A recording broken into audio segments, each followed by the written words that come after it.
মানুষ কতটা বিচিত্র হতে পারে। সব সময় স্বপ্ন দেখতে থাকে যে কাল আমি এটা করব, কাল আমি ওটা শুরু করব, কাল আমি ওটা সম্পন্ন করব। এই যে কাল শব্দটা, এই কাল অত্যন্ত বিচিত্র এক শব্দ। আমরা সবসময় এটাকে আসতে দেখতে পাই, কিন্তু এটা আসাতে বর্তমানে পরিণত হয়।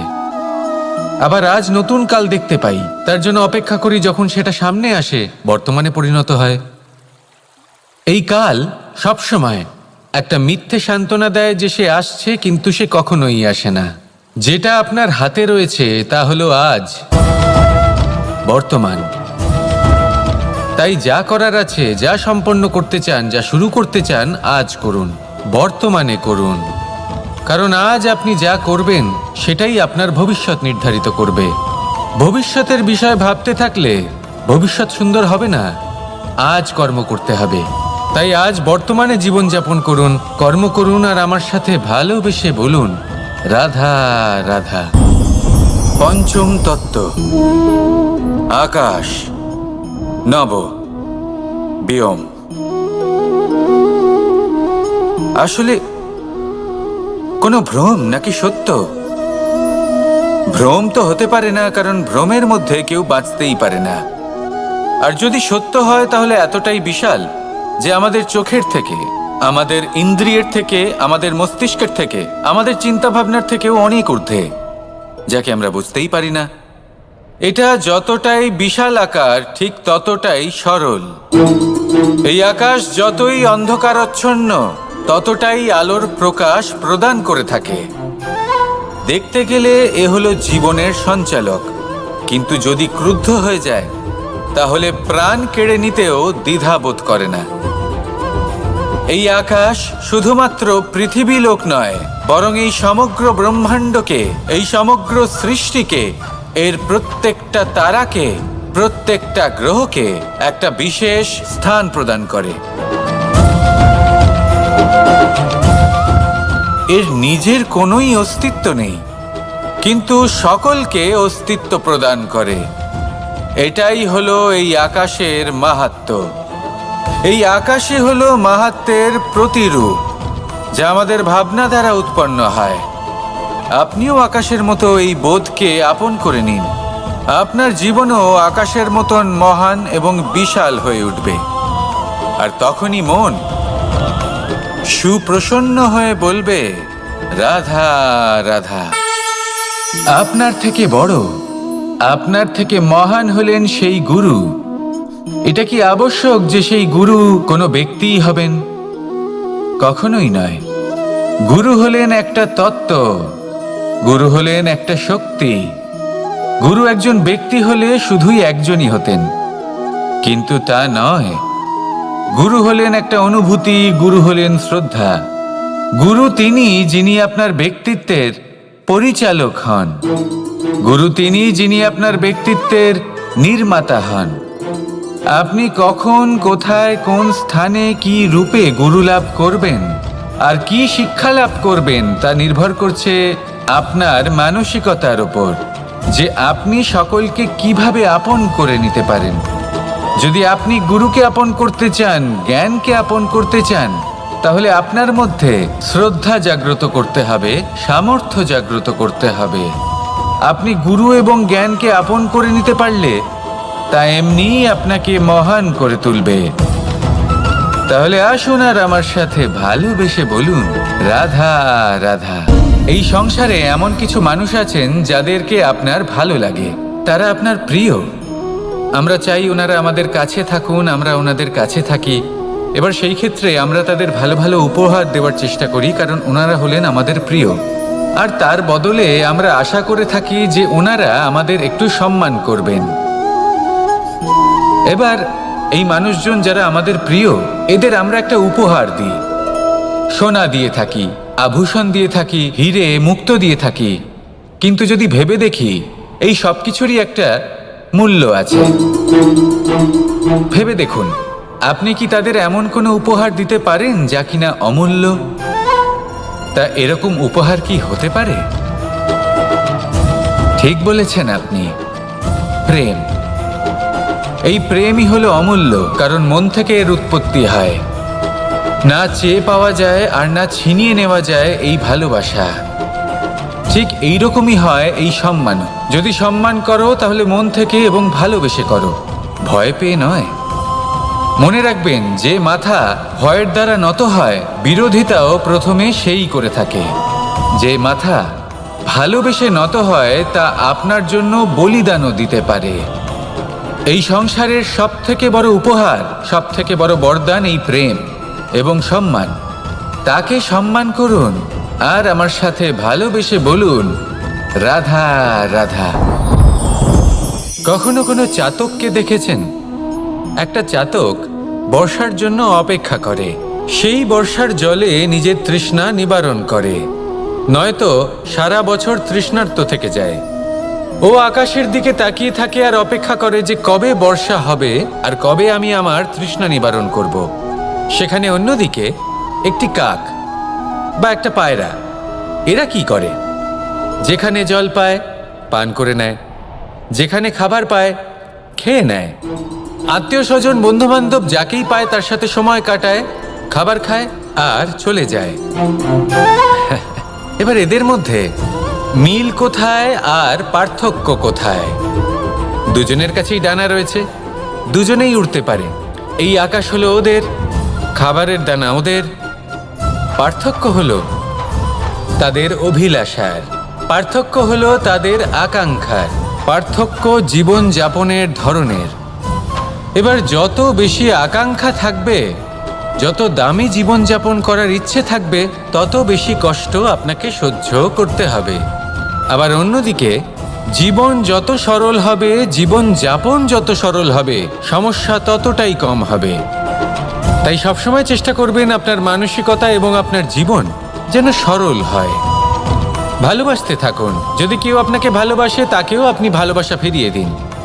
তাদের সাথে কথা বলুন, কিছু তাদের কথা শুনুন, কিছু নিজের কথা বলুন।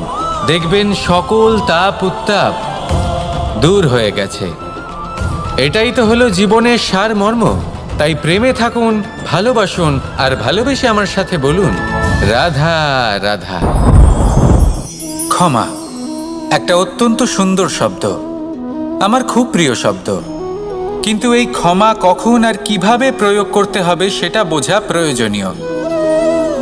এক, যদি আপনি কোনো অন্যায় করেন আর ক্ষমা না চান, ক্ষমা প্রার্থনা না করেন, ক্ষমা চাওয়া থেকে এড়িয়ে যান, তাহলে তাতে আপনারই ক্ষতি হবে। কিভাবে? ক্ষমা না চাইলে মনের মধ্যে অহংকার জাগ্রত হয়, আর অহংকার তো প্রকৃত অর্থে আমাদের ক্ষতিই করে। দুই, কেউ যদি অপরাধ করেন, আপনার থেকে ক্ষমা না চান, তাহলে তাকে ক্ষমা করবেন না।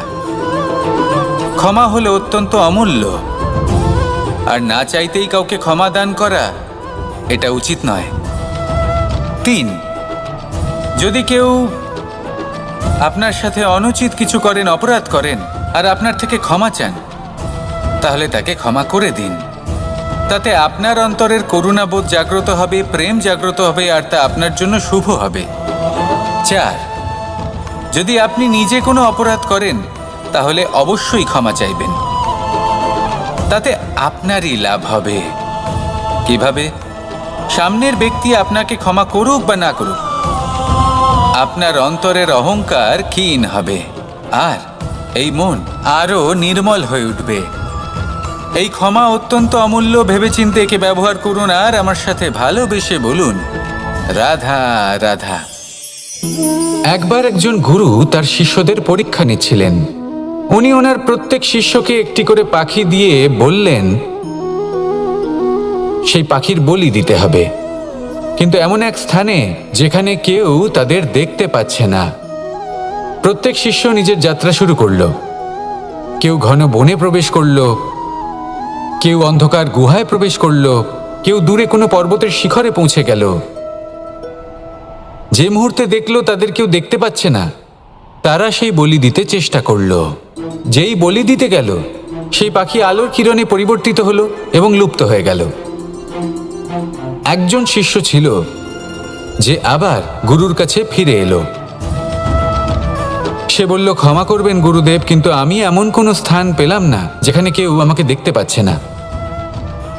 অন্য কেউ না দেখতে পেলেও আমি নিজে দেখতে পাচ্ছিলাম, আমার অন্তর্মন দেখতে পাচ্ছিল। সেই শিষ্য বুঝতে পেরেছিল যে পরমাত্মার দৃষ্টি সবসময় তাকে দেখতে পাচ্ছে, আর ও কখনো অনুচিত কর্ম করতে পারবে না।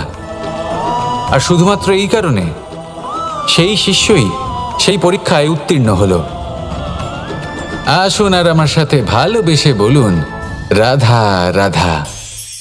আমরা সবাই ফল খাই, কিন্তু আমাদের সেই ফলই প্রিয় হয় যে পরিপক্ক হয়ে ওঠে, যেটা নম্র হয়, আর যে ফল অনেক বেশি মিষ্টি আর সুস্বাদু হয়ে থাকে, যাদের রঙে বাহার দেখা যায়। সেইভাবে জীবনে আমরা নানান মানুষের সাথে পরিচিত হই, কিন্তু সেই মানুষই আমাদের মন ছুঁয়ে যায় যারা বিনম্র স্বভাবের, যাদের বাণী খুব মধুর, যাদের অন্তরে আত্মবিশ্বাসের একটা তেজ, একটা রং দেখা যায়। এবার এমন ব্যক্তি আমরা কি করে হব? ঠিক সেইভাবেই যেমন একটা ফল রোদ, বর্ষা, শীত, বায়ু এই সকল সংকটময় পরিস্থিতির সম্মুখীন হয়ে পরিপক্ক হয়ে ওঠে, সেইভাবেই মানুষ সংকটময় পরিস্থিতির সম্মুখীন হয়ে পরিপক্ক হয়ে ওঠেন। যদি এই সংকটের সম্মুখীন হন তাহলে অভিজ্ঞ হবেন, আর এই অভিজ্ঞতাই শিক্ষা দিয়ে যাবে। এই অভিজ্ঞতা আমাদের শিখিয়ে দেয় যে আমাদের বিনম্র থাকতে হবে। অহংকার করে কোনো লাভ নেই। মধুর বাণীর যে কি মূল্য তা আমরা শিখতে পারি। এই অভিজ্ঞতাই আমাদের বুঝিয়ে দেয় যে উচিত অনুচিত কোনটা, আমাদের দৃষ্টিভঙ্গি তৈরি করে, আর এই দৃষ্টিভঙ্গি দ্বারা আত্মবিশ্বাস জাগ্রত হয়।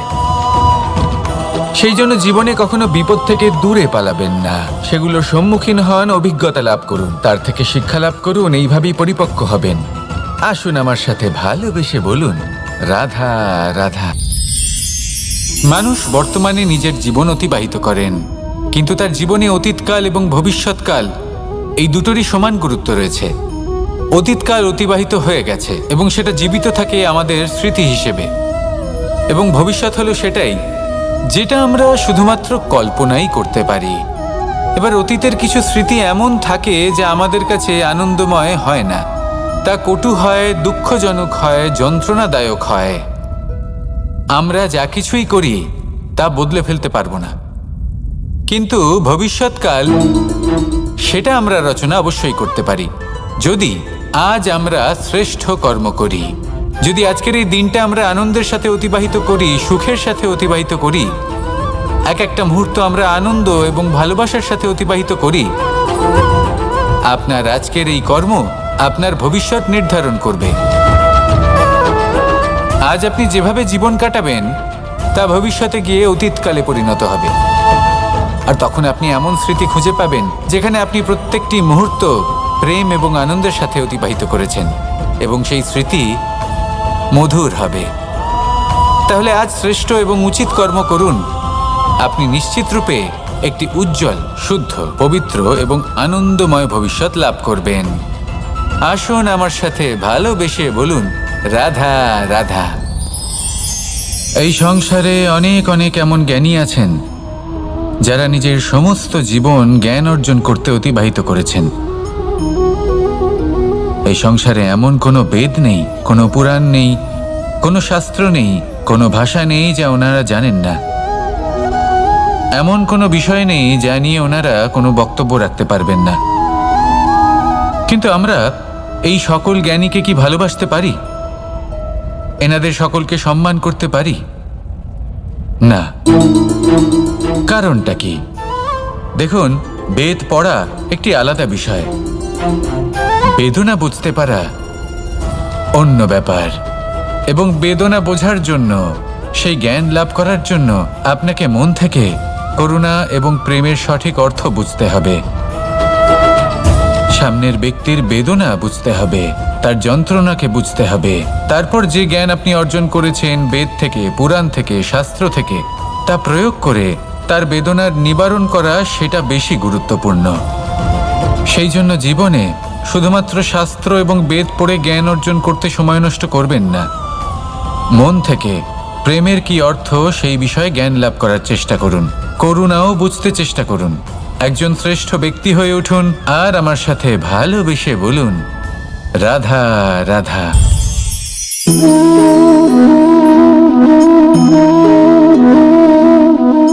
জল এই সংসারের সমস্ত প্রধান তত্ত্বের মধ্যে একটি। এই জল যে কোনো জ্বালা দূর করে, আগুনকে নিভিয়ে দেওয়ার ক্ষমতা রাখে, অবিরল অবিচল ভাবে প্রবাহিত হতে পারে, একে কেউ বাধা দিতে পারে না। এর পথে বাধা সৃষ্টি করলে নিজের পথ নিজেই খুঁজে নেবে বা সে নিজেই নিজের পথ বানিয়ে নেবে, কিন্তু কখনো থামবে না। এই জল হলো মহান, আর এর একটা মহান গুণ আছে, এর নিজস্ব কোনো রং নেই। কিন্তু যখন মেঘ থেকে বৃষ্টিরূপে পৃথিবীতে ঝরে পড়ে, তখন সমস্ত সংসারকে রঙিন করে তোলে। যেখানে খরা হয়েছে সেখানে শ্যামল করে তোলে, যে স্থান শ্যামল সেখানে ভিন্ন ভিন্ন প্রকারের পুষ্প ফুটিয়ে তোলে। এই জল, এই জলের মতন আমাদের হতে হবে। ওর যেমন কোনো রং নেই, আমাদেরও যেন কোনো অহংকার না থাকে। শুধু কর্মের এই ধারাতে বইতে থাকুন, এই সংসারের মঙ্গল করতে থাকুন, শ্রেষ্ঠ কর্ম করতে থাকুন। এই সংসারকে এটা বলার কোনো প্রয়োজন নেই যে আপনি কে। আপনি যদি কর্ম করতে থাকেন, তাহলে এই সংসার নিজে থেকেই আপনার মূল্য জানতে পারবে, আর তখন এই মন প্রসন্ন হয়ে বলবে, রাধা রাধা। বড়ই অদ্ভুত ব্যাপার। একটি পাথরের প্রতিমা যখন মন্দিরে স্থাপিত হয়, তখন তা আমাদের কাছে ভগবান সম হয়ে দাঁড়ায়। কিন্তু যখন একজন জীবিত মানুষ মন্দিরে গিয়ে থাকেন, তখন তার শরীর, মন, আত্মা সেই সব পাথর সম হয়ে দাঁড়ায়। কিন্তু এমনটা আমি ঠিক কেন বললাম ভেবে দেখুন। মানুষ এটা চান যে কোনো পরিস্থিতি, যে কোনো স্থানেই তার বিজয় হোক, কিন্তু এখানে এসে সে পরাজিত হয়। এরকম ঠিক কেন হয়? সমস্ত খেলা হলো ভাবনা চিন্তার, বিচারধারার, দৃষ্টিভঙ্গির, উত্তরদায়িত্বের খেলা। পাষাণের এই প্রতিমা, তার একটি উত্তরদায়িত্ব আছে, আশা ধরে রাখার দায়িত্ব। সেই আশা জানিয়ে মানুষ মন্দিরে আসেন। তেমনি মানুষের একটি উত্তরদায়িত্ব আছে যেটা সে ভুলে যায়, আর সেই উত্তরদায়িত্ব হলো এটা, যে মন্দিরে যে ভগবানকে সে প্রসন্ন করতে যাচ্ছে, তাকে সে তখনই খুঁজে পাবে যখন পূর্ণরূপে সে সমর্পিত থাকবে। যদি মনে সমর্পণের ভাব না থাকে, তাহলে ভগবান কখনো প্রসন্ন হবেন না। নিজের উত্তরদায়িত্ব বোঝার বদলে মানুষ শুধু একটা অনুষ্ঠান পালন করেন। যেমন ফুলের একটা মালা অর্পণ করেন, আর সেই কারণেই তিনি পরাজিত হন। আপনি ফুলের মালা অর্পণ করুন, প্রসাদ অর্পণ করুন, কিন্তু মনের মধ্যে পূর্ণ সমর্পণের ভাব থাকা প্রয়োজনীয়। তবেই আপনি মন্দিরে গিয়েও প্রাণবন্ত হয়ে থাকতে পারবেন, তবেই ঈশ্বরকে প্রসন্ন করতে পারবেন। আসুন আমার সাথে ভালোবেসে বলুন, রাধা রাধা। এই প্রেম মানুষকে দিয়ে কি না করাতে পারে, বড় বড় কাজ করাতে পারে, বড় বড় বাধা পার করাতে পারে। চাইলে মরুভূমিতে কুয়ো খোঁড়াতে পারে, পর্বত পার করাতে পারে, প্রতিটা অসম্ভব কার্য সম্ভব করাতে পারে।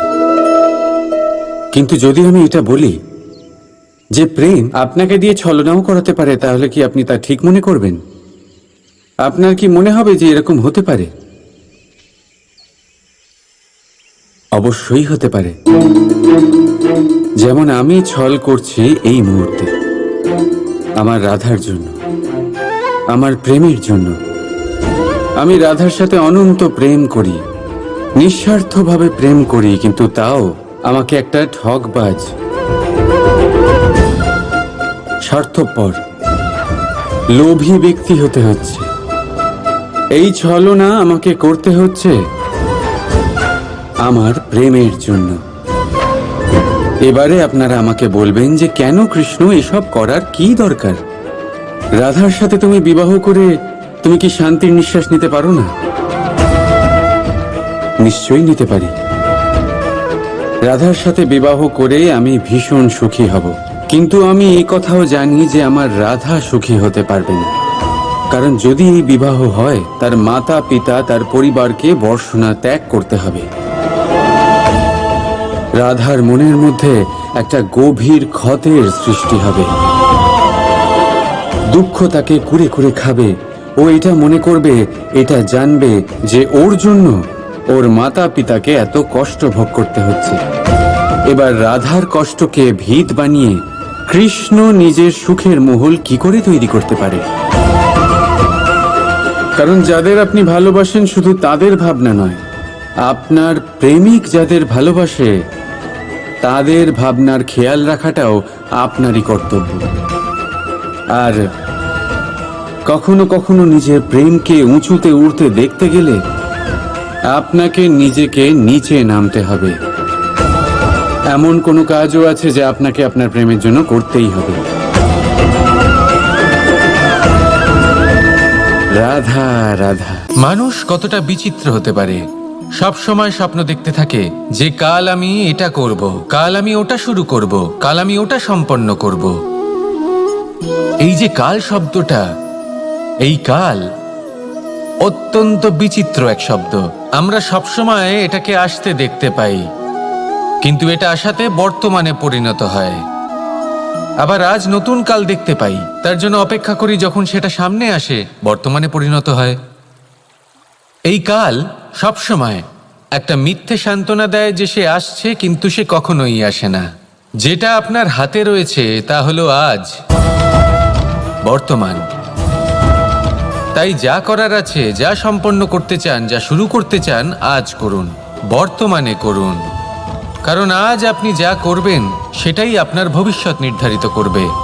ভবিষ্যতের বিষয় ভাবতে থাকলে ভবিষ্যৎ সুন্দর হবে না। আজ কর্ম করতে হবে। তাই আজ বর্তমানে জীবনযাপন করুন, কর্ম করুন, আর আমার সাথে ভালোবেসে বলুন রাধা রাধা। পঞ্চম তত্ত্ব, আকাশ, নব, ব্যোম। আসলে কোনো ভ্রম নাকি সত্য? ভ্রম তো হতে পারে না, কারণ ভ্রমের মধ্যে কেউ বাঁচতেই পারে না। আর যদি সত্য হয় তাহলে এতটাই বিশাল যে আমাদের চোখের থেকে, আমাদের ইন্দ্রিয়ের থেকে, আমাদের মস্তিষ্কের থেকে, আমাদের চিন্তা ভাবনার থেকেও অনেক ঊর্ধ্বে, যাকে আমরা বুঝতেই পারি না। এটা যতটাই বিশাল আকার ঠিক ততটাই সরল। এই আকাশ যতই অন্ধকারাচ্ছন্ন ততটাই আলোর প্রকাশ প্রদান করে থাকে। দেখতে গেলে এ হলো জীবনের সঞ্চালক, কিন্তু যদি ক্রুদ্ধ হয়ে যায় তাহলে প্রাণ কেড়ে নিতেও দ্বিধা বোধ করে না। এই আকাশ শুধুমাত্র পৃথিবী লোক নয়, বরং এই সমগ্র ব্রহ্মাণ্ডকে, এই সমগ্র সৃষ্টিকে, এর প্রত্যেকটা তারাকে, প্রত্যেকটা গ্রহকে একটা বিশেষ স্থান প্রদান করে। এর নিজের কোনোই অস্তিত্ব নেই, কিন্তু সকলকে অস্তিত্ব প্রদান করে। এটাই হলো এই আকাশের মাহাত্ম্য। এই আকাশই হলো মাহাত্ম্যের প্রতিরূপ, যা আমাদের ভাবনা দ্বারা উৎপন্ন হয়। আপনিও আকাশের মতো এই বোধকে আপন করে নিন। আপনার জীবনও আকাশের মতন মহান এবং বিশাল হয়ে উঠবে। আর তখনই মন সুপ্রসন্ন হয়ে বলবে রাধা রাধা। আপনার থেকে বড়, আপনার থেকে মহান হলেন সেই গুরু। এটা কি আবশ্যক যে সেই গুরু কোনো ব্যক্তিই হবেন? কখনোই নয়। গুরু হলেন একটা তত্ত্ব, গুরু হলেন একটা শক্তি। গুরু একজন ব্যক্তি হলে শুধুই একজনই হতেন, কিন্তু তা নয়।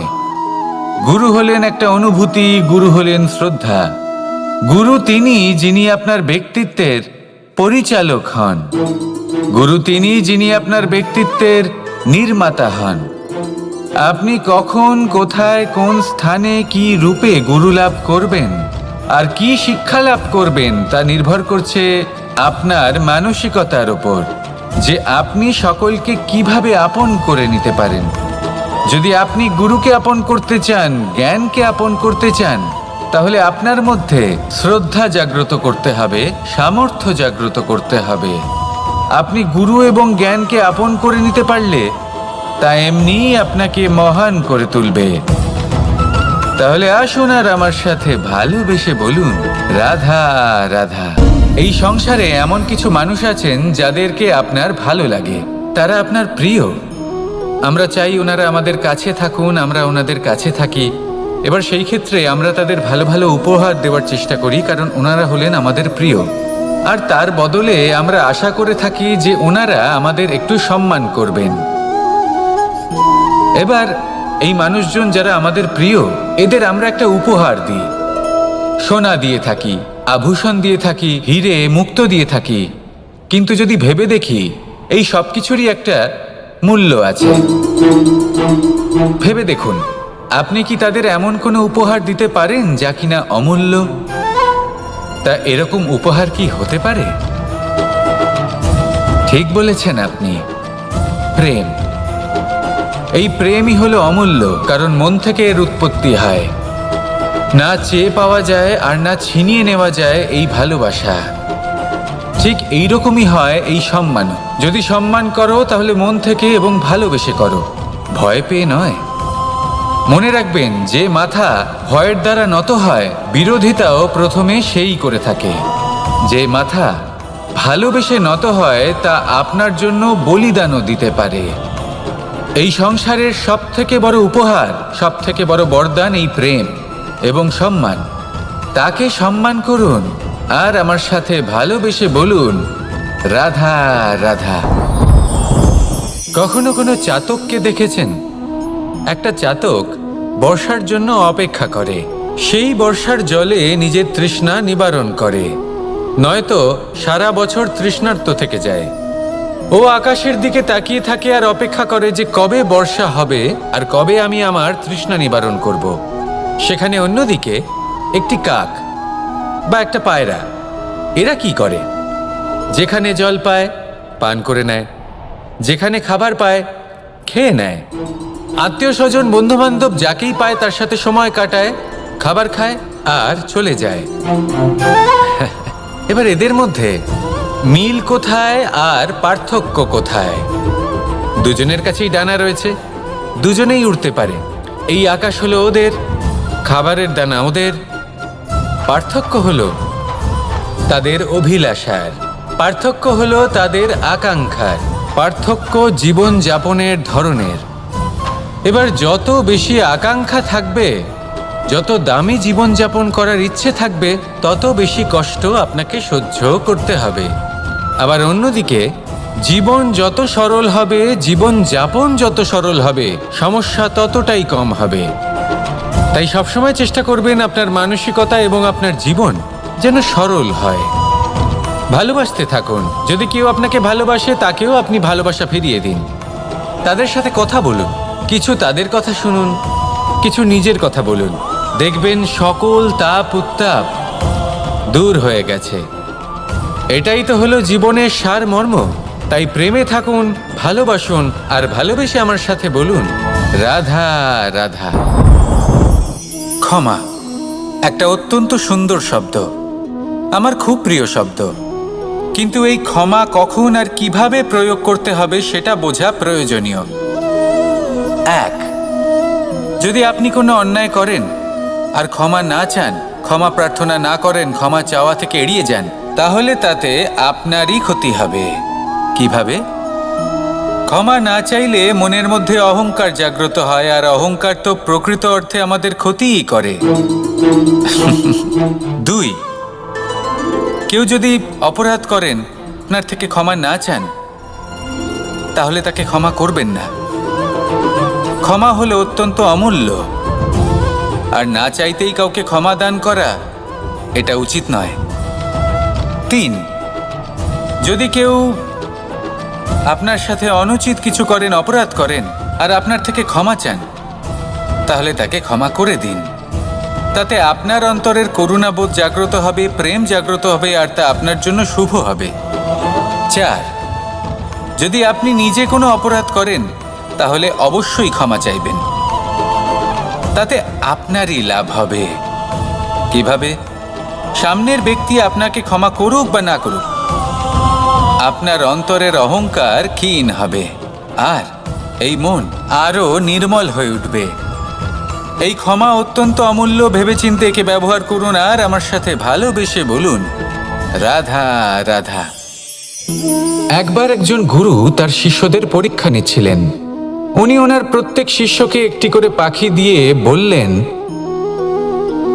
সেই পাখির বলি দিতে হবে, কিন্তু এমন এক স্থানে যেখানে কেউ তাদের দেখতে পাচ্ছে না।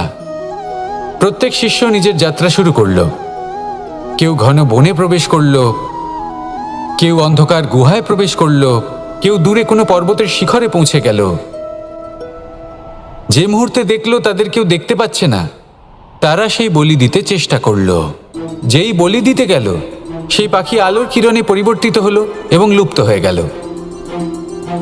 একজন শিষ্য ছিল যে আবার গুরুর কাছে ফিরে এলো। সে বলল, ক্ষমা করবেন গুরুদেব, কিন্তু আমি এমন কোনো স্থান পেলাম না যেখানে কেউ আমাকে দেখতে পাচ্ছে না। অন্য কেউ না দেখতে পেলেও আমি নিজে দেখতে পাচ্ছিলাম, আমার অন্তর্মন দেখতে পাচ্ছিল।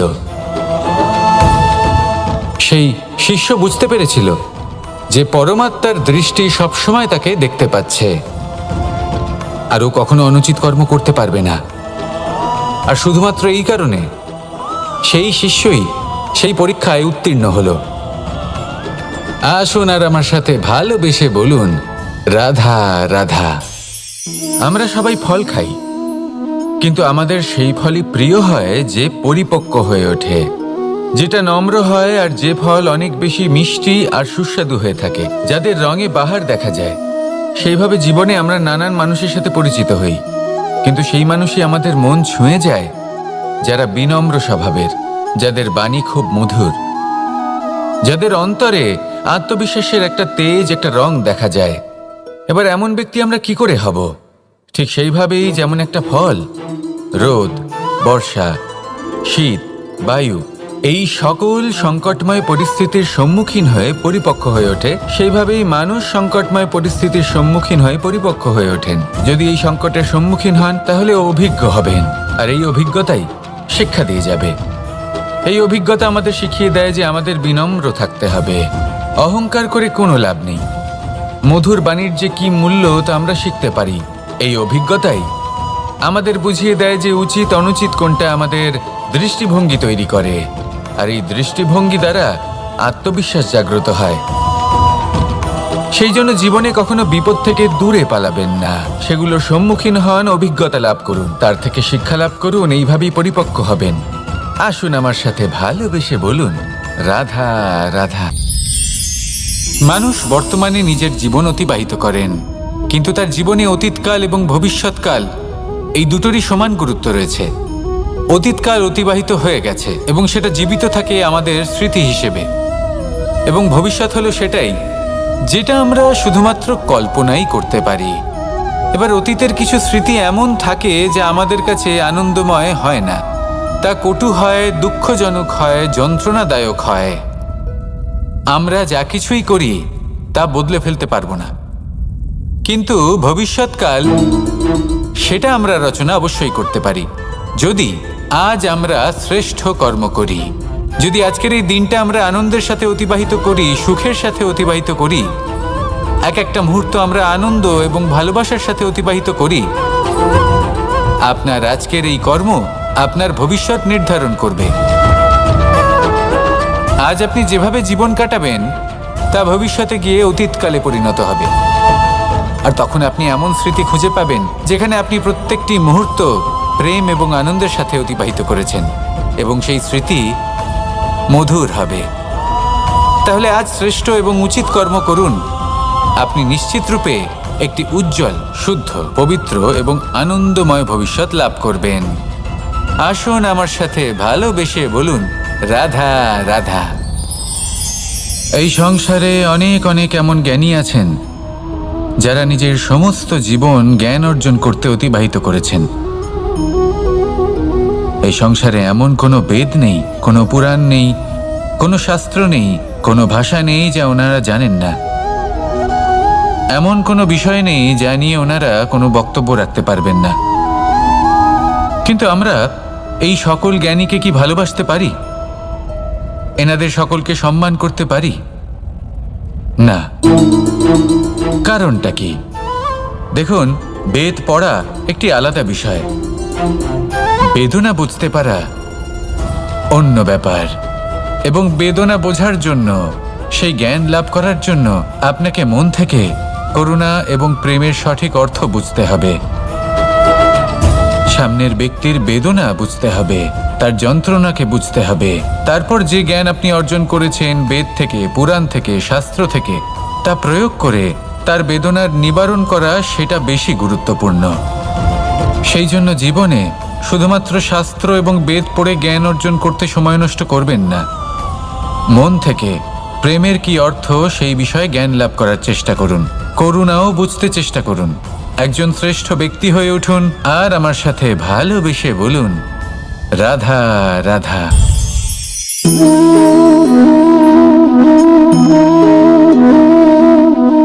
জল এই সংসারের সমস্ত প্রধান তত্ত্বের মধ্যে একটি।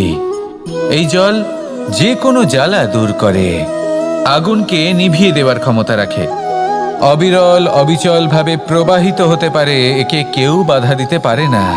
এর পথে বাধা সৃষ্টি করলে নিজের পথ নিজেই খুঁজে নেবে বা সে নিজেই নিজের পথ বানিয়ে নেবে, কিন্তু কখনো থামবে না। এই জল হলো মহান, আর এর একটা মহান গুণ আছে, এর নিজস্ব কোনো রং নেই।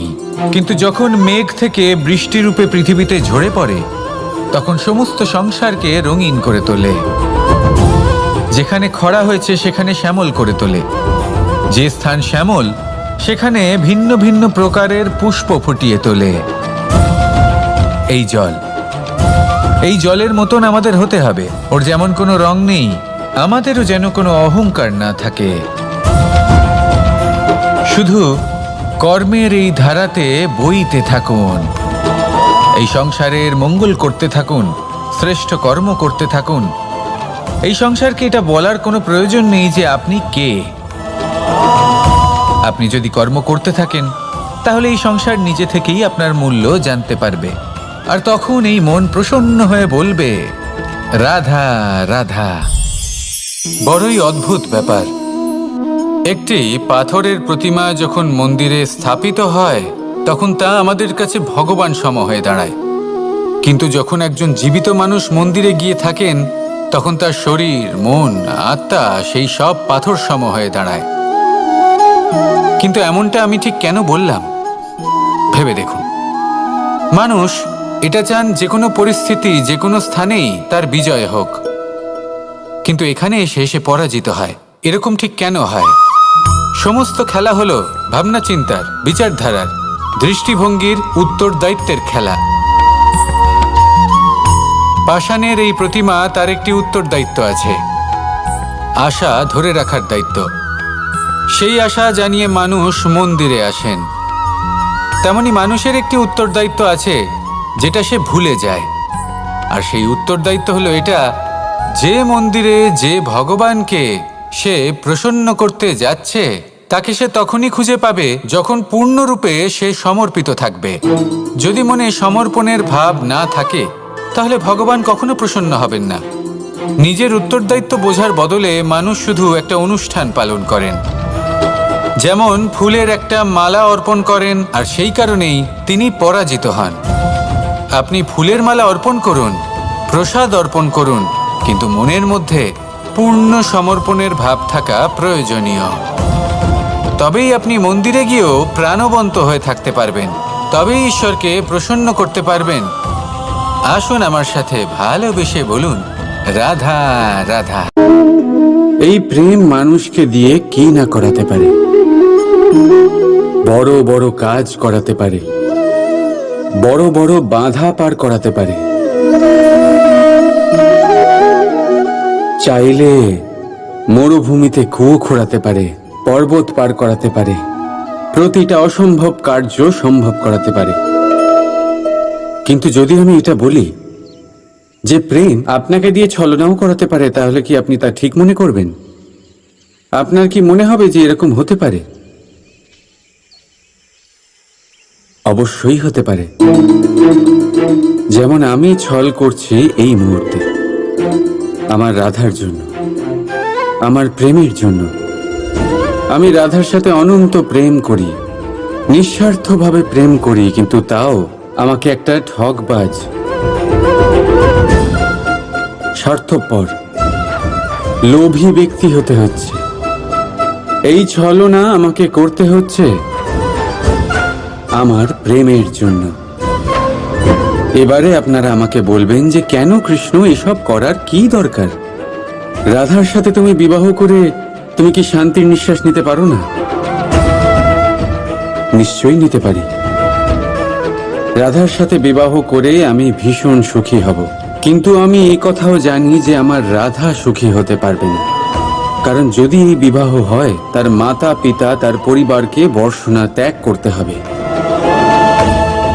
রাধার মনের মধ্যে একটা গভীর ক্ষতের সৃষ্টি হবে। দুঃখ তাকে কুরে কুরে খাবে। ও এটা মনে করবে, এটা জানবে যে ওর জন্য ওর মাতা পিতাকে এত কষ্ট ভোগ করতে হচ্ছে। এবার রাধার কষ্টকে ভিত বানিয়ে কৃষ্ণ নিজের সুখের মহল কি করে তৈরি করতে পারে? কারণ যাদের আপনি ভালোবাসেন শুধু তাদের ভাবনা নয়, আপনার প্রেমিক যাদের ভালোবাসে তাদের ভাবনার খেয়াল রাখাটাও আপনারই কর্তব্য। আর কখনো কখনো নিজের প্রেমকে উঁচুতে উঠতে দেখতে গেলে আপনাকে নিজেকে নিচে নামতে হবে। এমন কোনো কাজও আছে যা আপনাকে আপনার প্রেমের জন্য করতেই হবে। রাধা রাধা।